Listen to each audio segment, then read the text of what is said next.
Welcome to McPlum, simple solutions served daily. You start by confirming the essentials: your WhatsApp business account, a verified phone number, and API credentials. Once done, choose whether you'll run a lightweight node, JS bot, or use a no-code service. Each choice affects setup time.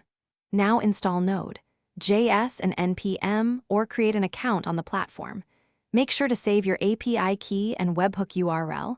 These are the connection points between WhatsApp and your bot logic, so keep them handy before continuing. Next, connect WhatsApp to your bot. Register the webhook URL with your provider and subscribe to message events so incoming texts trigger your code. Then design intents like greetings, FAQ, and a fallback. Think about why users ask each question to map clear responses. Implement handlers that parse payloads, update session state, and route replies. Once handlers are active, test simple flows, send a greeting, verify the intent match, and refine the response timing for a natural, immediate user experience.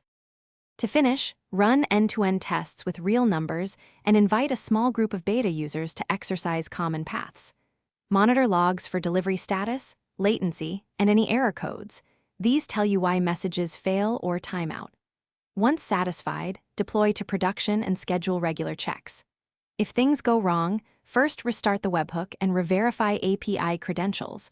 Often a broken webhook or expired token is the single cause, and resolving that restores normal message flow quickly.